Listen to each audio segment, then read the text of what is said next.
नमस्कार, मैं Sandeep लोकवाला HBN 24 news में आप सभी का स्वागत करता हूं। जी हां, विधानसभा चुनाव आ चुके हैं और ऐसे में सभी पार्टी के सभी नेता, एक तो दल बदल का दौर हरियाणा के अंदर बिल्कुल जोर शोर से चल रहा है। जेजेपी के तो लगभग 50% से ज्यादा नेता दूसरी पार्टी में शामिल हो चुके हैं, या तो कांग्रेस पार्टी में शामिल हो चुके हैं या कुछ नेता बीजेपी से भी जुड़ चुके हैं। ऐसा सभी पार्टियों में चल रहा है और जो दल बदलने का दौर है वो कांग्रेस पार्टी में भी चल रहा है। कांग्रेस के बड़ी नेता किरण चौधरी भी कांग्रेस छोड़कर बीजेपी में शामिल हो चुकी है। ऐसे ही बीजेपी के कुछ नेता भी शामिल हो रहे हैं। यानी ये दल बदल का दौर चुनावी बरसात के समय हमेशा से चलता आया है। लेकिन इसी बीच एक और चर्चा चल रही है। कुछ दिन पहले INLD और BSP का गठबंधन हुआ था, यानी बहुजन समाज पार्टी के साथ अभय सिंह चौटाला ने अपनी पार्टी का गठबंधन किया है और एक साथ ही चुनाव लड़ने वाले हैं। लेकिन इसी बीच सबसे बड़ी खबर तो यह है कि जेजेपी भी गठबंधन कर सकती है। जी हां, पिछले चुनाव में जो नहीं हो पाया वो इस बार हो सकता है। इसके संकेत इसलिए है क्योंकि INLD, जेजेपी, BSP तीनों ही पार्टियां एक कमजोर संगठन है। कमजोर संगठन कहने का मतलब पार्टी तो बहुत बड़ी है, लेकिन अगर अकेले चुनाव ये लड़ते हैं तो हरियाणा के अंदर ज्यादा फायदा इनको नहीं मिल पाएगा।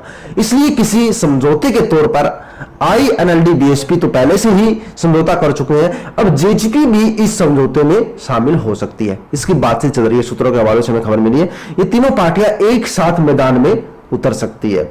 इसका फायदा इतना जरूर हो सकता है कि पार्टी हरियाणा के अंदर कुछ सीटें निकालने में कामयाब हो जाए, या फिर से हरियाणा के अंदर चाहे कांग्रेस बहुमत में आए या बीजेपी बहुमत में आए तो इन पार्टियों के बिना सरकार नहीं चला पाएंगे।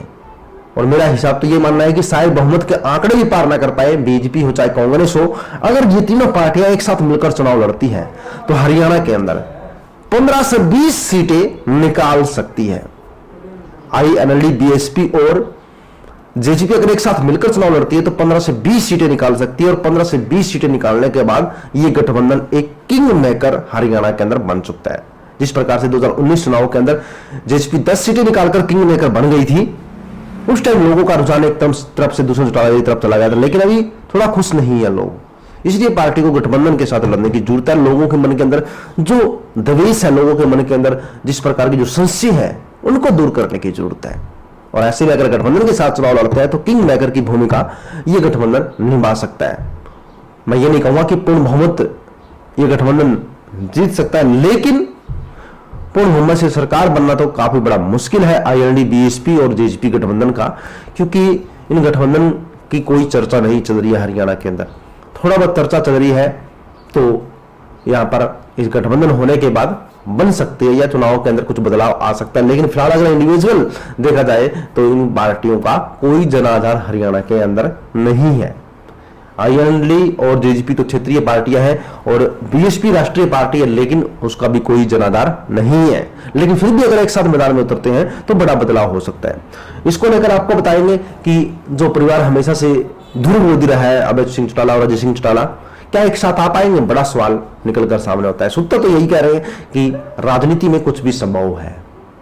राजनीति में बेटा बाप का दुश्मन बन सकता है, बाप बेटे का दुश्मन बन सकता है, भाई भाई का दुश्मन बन सकता है।